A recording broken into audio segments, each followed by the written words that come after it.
funciona normalmente el sistema inmunitario y posteriormente vamos a ir en las tres categorías. Las tres categorías, ¿a qué me refiero?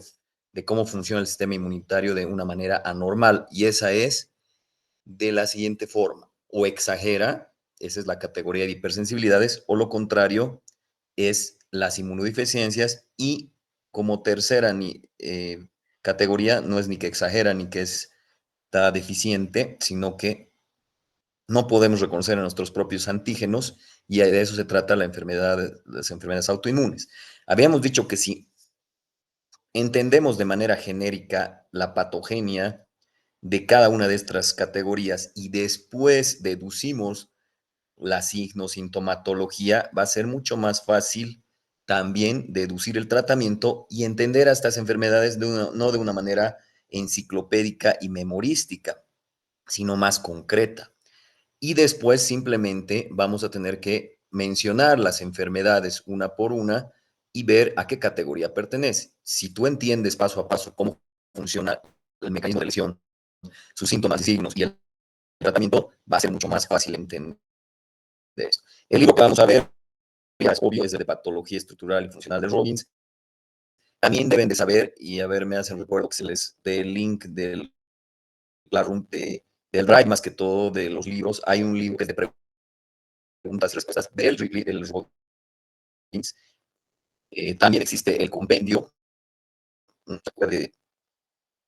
sé, la idea es que absorbas estos conocimientos de una manera significativa.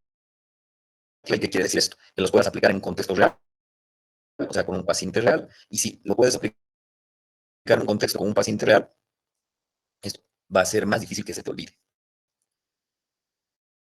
Bueno, dentro de las enfermedades inmunitarias, vamos a tener que ver antes, en la parte normal, los tipos de inmunidad, los componentes celulares Perdón, depositarios. perdón, estoy entrecortando, Sí, sí, se le escucha entrecortado. ya. A ver, creo que tener que quitar el iPhone para que estemos con interrumpir transmisión. Ya. Tan, tan, tan. Entonces, en este caso, a ver.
Bueno, A ver, he reiniciado mi computadora y está actualizándose y recién va en el 30%. Entonces vamos a seguir desde aquí hasta que inicie la compu.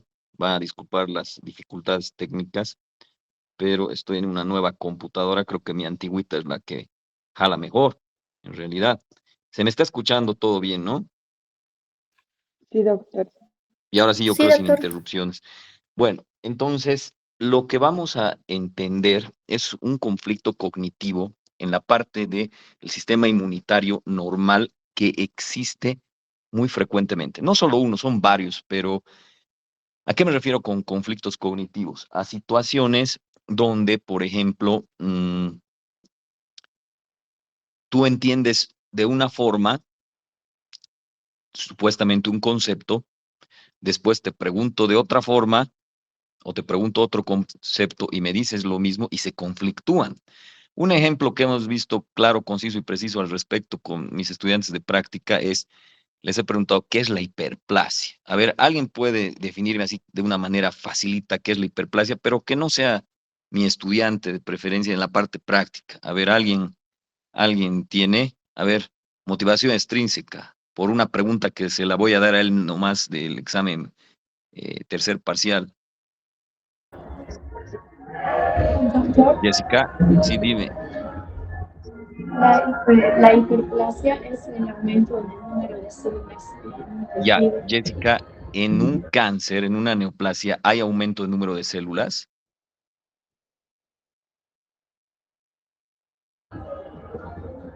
Sí, Entonces, también. cáncer es igual a hiperplasia. Pero no, Entonces, ¿cuál sería la diferencia? que la hiperplasia se da en lugar en células tisulares madre. No hay mutación de las células adultas. En el cáncer sí hay una mutación genética de las células adultas. Ya, entonces estás diciendo que la hiperplasia no tiene mutación y el cáncer tiene mutación en protoncogenes. La hiperplasia además es una respuesta fisiológica adaptativa para tratar de evitar una lesión celular. Entonces, ahorita el ejemplo claro que hemos hecho es un conflicto cognitivo. Entonces, a veces uno dice, ¿qué es hiperplasia? Aumento de número de células. Te pregunto, te trato de conflictuar para que tú mismo resuelvas el conflicto cognitivo. Si ustedes mismos tienen autonomía de resolución de este conflicto cognitivo, mucho más fácil. O sea, lo van a adquirir de manera más fácil y significativa. Entonces, ahorita un conflicto cognitivo en el sistema inmunitario es, por ejemplo, la diferencia entre respuesta inmunitaria. Ahorita estamos hablando, hemos dicho, vamos a hablar del sistema inmunitario de una forma normal, de cómo funciona normalmente, para después entender las tres categorías de cómo hay la patología, cómo funciona anormalmente.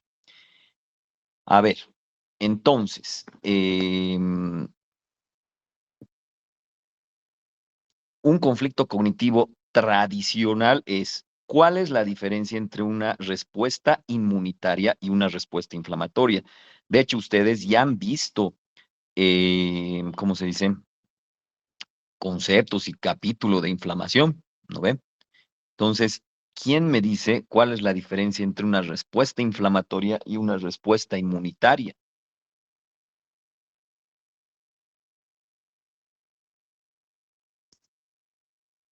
A ver, motivación extrínseca también. Y va a tener que ser individual, ¿no ve? Porque ya les he ofrecido que cada 100 personas que entren a la clase, les doy una pregunta que hagan ustedes como tal, ¿sí no ven?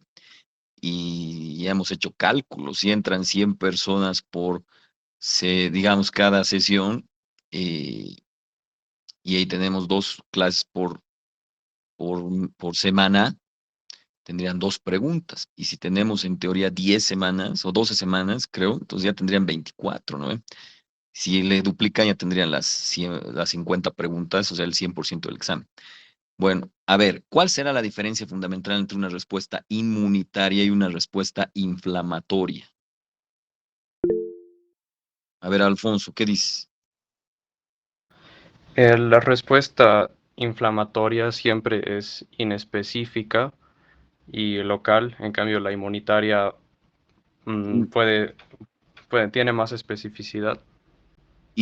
¿Qué diferencia? Entonces yo te preguntaría ahí, la inflamación crónica versus la aguda, en relación a qué células participan, qué células leucocitarias me refiero.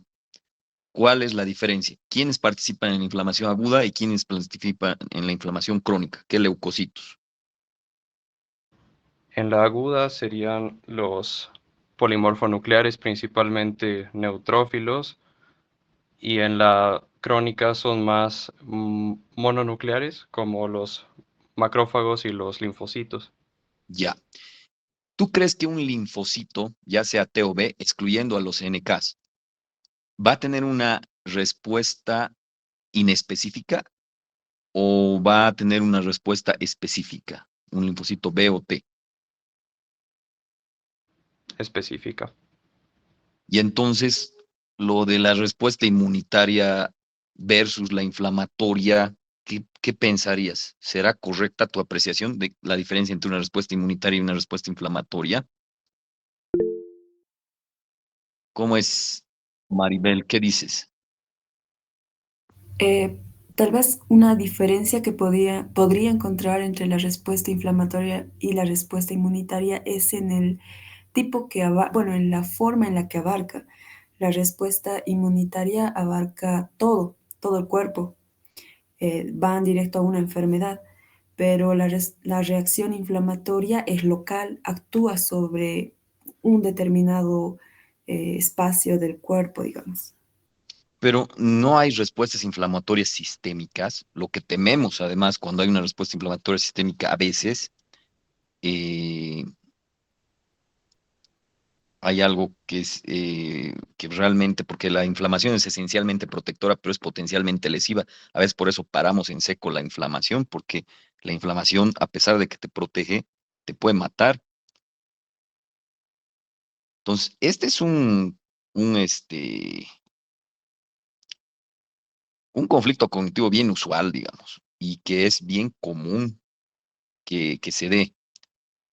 La respuesta inflamatoria es sistémica, aunque tiene efecto local, pero es sistémica, por los mediadores químicos son sistémicos. Para que pueda funcionar la respuesta inflamatoria debe haber comunicación. Ahí está la sustancia P, eh, la bradicinina, la montón de mediadores químicos que actúan a nivel sistémico. Entonces, ¿cuál será realmente una diferencia entre una respuesta inflamatoria y una respuesta inmunitaria? ¿O será lo mismo?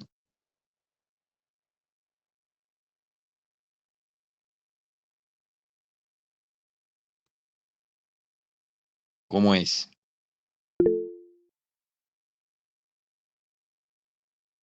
A ver, ¿qué dices, Shalom?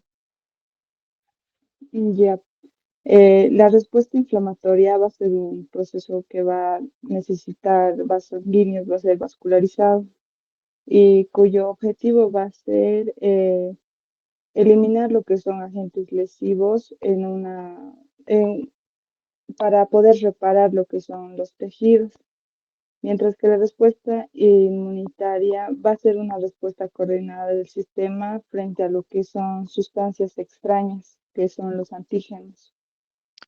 O sea que, digamos, en la inflamación para nada hay, digamos, respuesta contra antígenos.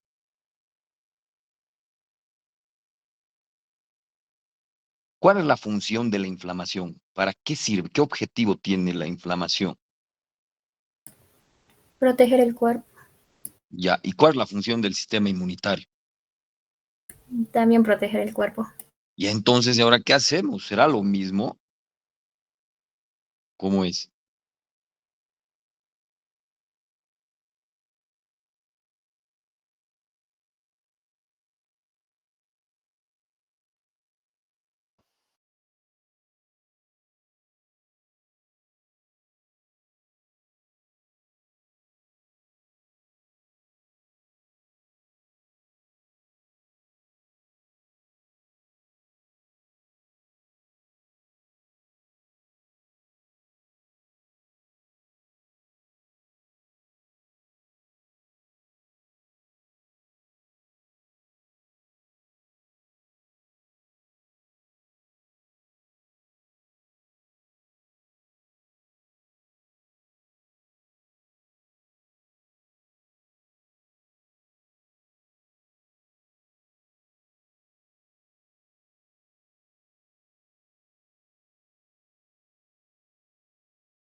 A ver, ¿qué decían? ¿Qué decía que hacían? Pucha, no da esta pinche cosa.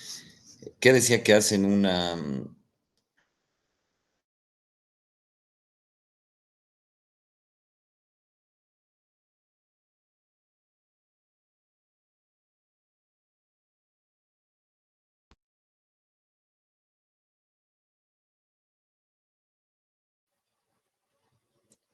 Creo que ya arreglé este desmadre.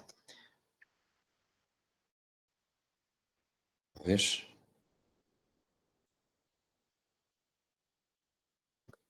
A ver, el neutrófilo, ¿cómo se deshace de una bacteria, virus, hongo o parásito?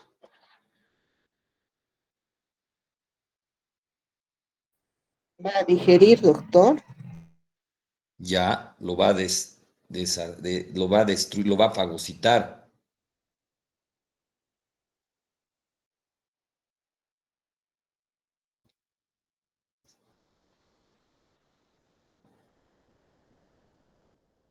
Ahora bien, a ver, vamos a ver si está grabando esto.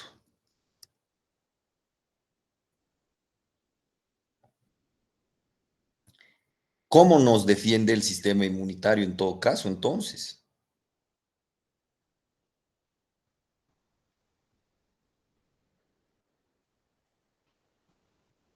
Atacando a los agentes externos. Ya, y en este caso, ¿no sería el virus, bacteria, hongos o parásito un agente externo? Sí, doctor. Entonces, la respuesta inflamatoria es igualita a una respuesta inmunitaria. No, doctor. Tal vez la respuesta inflamatoria se va a dar porque hay una ruptura de células que está, digamos, o sea, las células se están rompiendo y después la respuesta inmunitaria es la que está viniendo a atacar. Mm, pero, ¿qué leucocitos protegen en la respuesta inmunitaria? ¿O por quién cómo nos defiende la respuesta inmunitaria?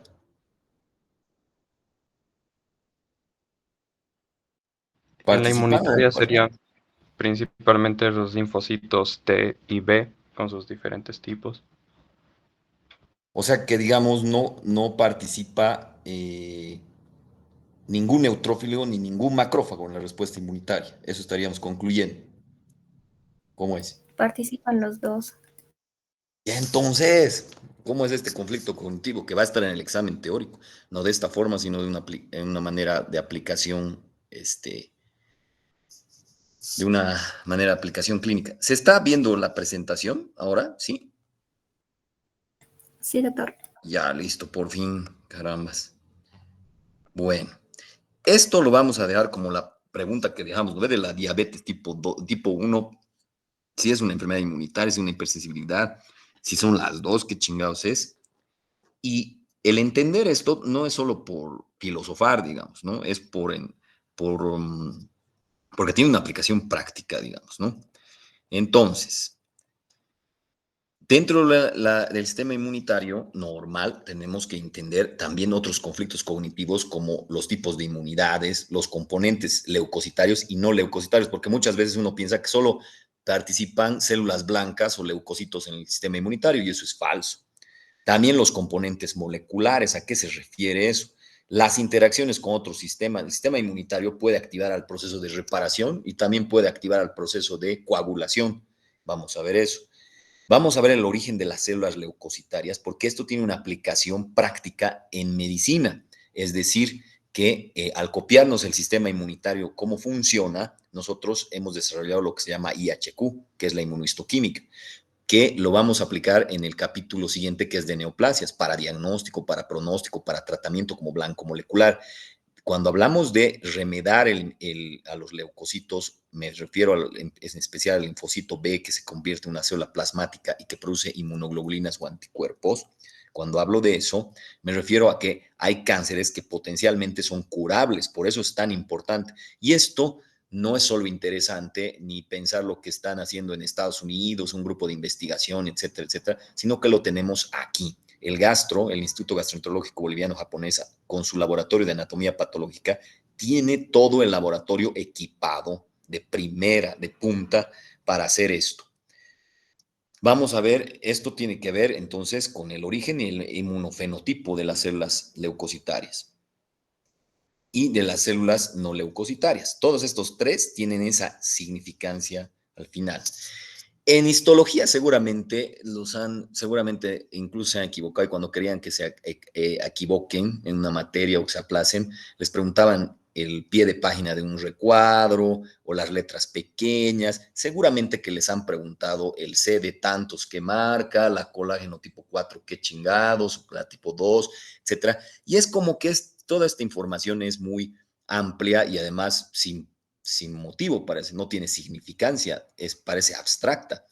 Ahora sí le vamos a dar un contexto real, porque hemos dicho que todo lo que aprendamos aquí, para que se nos quede grabado en la memoria, tiene que ser significante y eso significa que tiene que ser aplicado en un contexto real, con un paciente real. Entonces hay un chingo de CD, CD1, CD2, CD4, CD. ¿Qué significa CD? Cluster Differential. Y así hay un montón, el origen, dónde actúa, qué hace, etcétera. Es una cosa enredadísima, pero que nosotros la vamos a sintetizar muy fácilmente y además les voy a demostrar por qué significantemente tienen que aprender esto. Una de las cosas que tenemos que entender en esta etapa entonces es qué es un anticuerpo y qué es un antígeno. ¿Alguien me puede dar su concepto, así en sus propias palabras, de qué es un anticuerpo y qué sería un antígeno?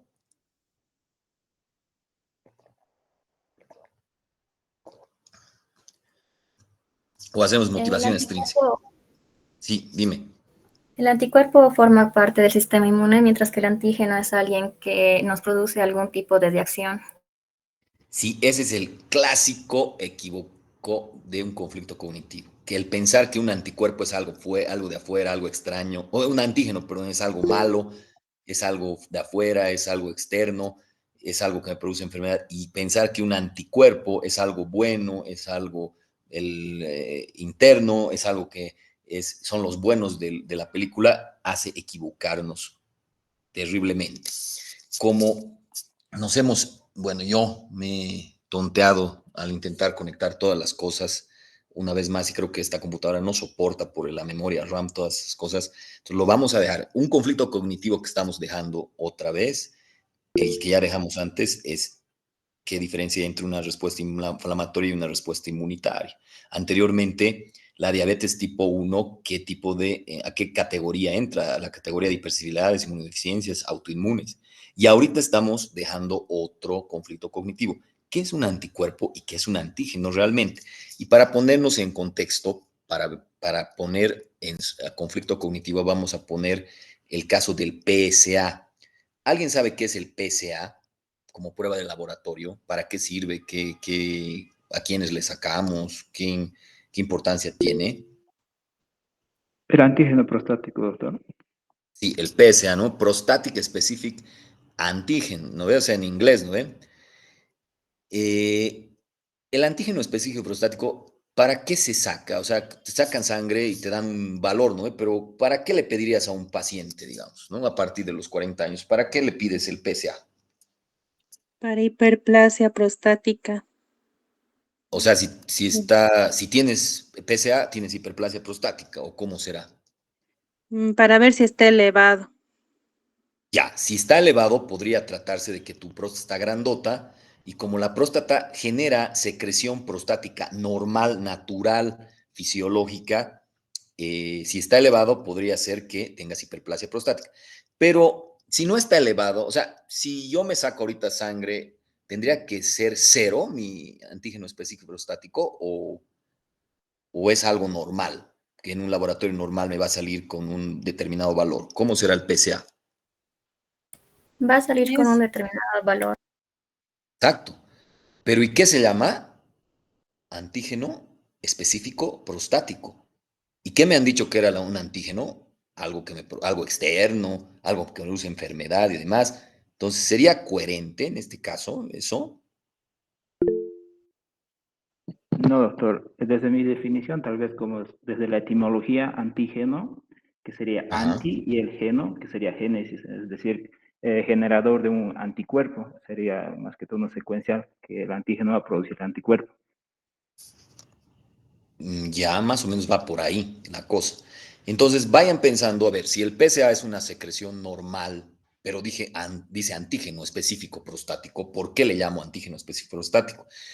De hecho, esta pregunta se la van a hacer a sus docentes de uro el siguiente año y por 15 años en la vez les van a mentar la madre, digamos, ¿no? Porque ya seguro eran estudiantes del doctor Villarruel, qué chingados, o sea, hasta ahora no, son 15 años que se le hace la misma pregunta en la teórica cuando están dando urología, o sea, la parte de próstata, y no responden porque se tiene ese conflicto cognitivo incluso desde la universidad, ¿no? De que un antígeno piensa que es algo feo, algo extraño, algo malo, y no. Si un antígeno fuese así, en una enfermedad autoinmune, a ver, el lupus, que generalmente ataca al riñón, ¿con qué lo ataca al riñón? Cuando pierdes cuando se pierde la tolerancia, es decir, cuando ya no reconoces a tus propios antígenos. ¿Con qué ataca en el lupus al riñón tu sistema inmunitario? ¿Quién lo destruye el riñón? Con los anticuerpos, Ya, y los anticuerpos en general se unen ¿a quién? al antígeno, en sí a Ya, las células, al al endotelio y antígeno, a en la realidad, lámina has dicho basal. correctamente. Entonces, si un antígeno es algo feo, algo malo, algo extraño, algo externo, ¿cómo explicas una enfermedad autoinmune que está destruyendo tu riñón, ya que tus anticuerpos están reconociendo a tu riñón como antígenos? Entonces, queda eso. Esos tres conflictos cognitivos estamos ahí, ¿no? Dejándolos para la siguiente clase. Bueno, ya esto ya los habíamos dicho, las 4 categorías. En realidad son 3, pero son 4, pero la categoría cuarta, que no es ni la inmunodeficiencia y la hiperreactividad o la autoinmunitaria, son los cánceres, las neoplasias. Pero las neoplasias no los vamos a llevar en este capítulo, los llevamos en el capítulo de neoplasias, que es el siguiente. Entonces, si dices, ¿qué enfermedades tiene el sistema inmunitario? Claro, exagera, es inmunodeficiente y autoinmunes. Pero hay una cuarta categoría que serían cuando mutan sus células y son las neoplásicas. Eso sí, hay que entender, pero no está en este capítulo. En este capítulo también están los trasplantes, pero bueno, no hay dónde poner a los trasplantes, digamos, ¿no? Porque no son una enfermedad como tal. Porque si tú le pones un corazón, un riñón o un hígado de otra persona, lo normal es que ese paciente a ese tejido extraño lo tome o lo reconozca como antígeno. En este año, antes solo mencionábamos rechazos en el trasplante agudo, hiperagudo, crónico, bla, bla, bla. Aquí en este año vamos a ser mucho más enfáticos y va a haber muchas más preguntas del trasplante porque el Hospital Gastroenterológico Boliviano Japonés, el 2025, va a ser el primer trasplante hepático. Estamos hablando de que ya no estamos viendo que en Estados Unidos, en Chile, en Brasil se va a hacer el trasplante hepático. Entonces ustedes, cuando ya sean internos o residentes o médicos de base, van a tener esa herramienta más en el hospital gastroenterológico. Por ende, tenemos que dominar el trasplante. Como les digo, no es una enfermedad un trasplante, pero está en este capítulo y es una manera normal del sistema inmunitario de reaccionar. Pues si tú le pones un hígado de otra persona, con seguridad que tu sistema inmune lo va a reconocer como extraño.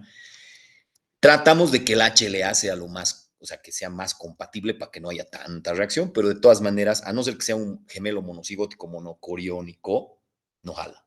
O sea, siempre va a haber un tipo de reacción, ¿no? Dentro de las hiperactividades o hiperreactividades, vamos a tener, ¿no ven? La primera categoría. Tenemos la hipersensibilidad tipo 1, tipo 2, tipo 3 y tipo 4. Ya les adelanto que la de tipo 1, 2 y 3 tienen que ver con el sistema inmunitario, con la respuesta inmunitaria humoral, es decir, con los leucocitos, los linfocitos tipo B, o sea, las inmunoglobulinas o anticuerpos.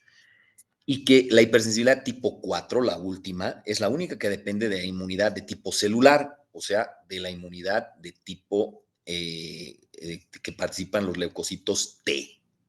Entonces, La primera categoría, hiperreactividades, que es cuando reacciona exageradamente el sistema inmunitario, tiene 4 categorías, tipo 1, tipo 2, tipo 3, tipo 4. La 1, 2, 3 tiene que ver con la inmunidad humoral, o sea, con la inmunidad dependiente de inmunoglobulinas o anticuerpos, y la tipo 4 tiene que ver con la inmunidad celular, o sea, con los leucocitos tipo 4. El mecanismo de lesión es así.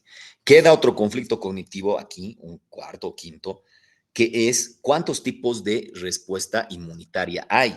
Y seguramente en algunos libros van a decir de alguna forma, en otros libros de otra forma y en otros de otra forma. Ejemplo, en la inmunidad se clasifica en el libro de Robbins de Anatomía Patológica como adaptativa e innata, porque nos gusta la palabra adaptación, ¿no ven? Adaptativa. Pero en otro libro, en otra materia, en fisiología, por ejemplo, no es adaptativa. Entonces, cuando te dicen en fisiología la clasificación de los tipos de inmunidades, las respuestas inmunitarias, cuando te dicen en histología, otra vez, cuando te dicen en medicina social preventiva o epidemiología, como se llama esa materia ahora, otra, simplemente no es que hay muchos tipos de inmunidades, solo existen 2, pero a veces le hacen pensar al médico, porque ya no vamos a hablar de estudiante, porque los residentes de mi hospital también están en bolas en eso. Y hasta los médicos de base también le preguntas y titubean al entender esto, porque no lo saben, no lo han desglosado, no lo han desenredado, no han solucionado nunca sus conflictos cognitivos y simplemente lo han memorizado. Entonces, si lo memorizas, ya no hay no resuelves los conflictos cognitivos.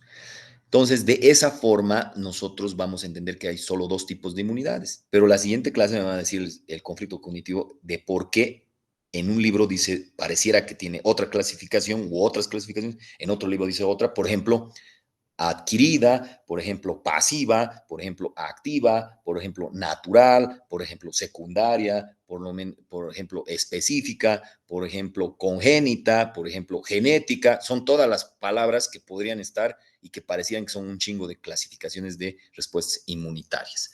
Bueno, sé que tienen otras clases, van a disculpar. El miércoles vamos a empezar la clase un poco antes.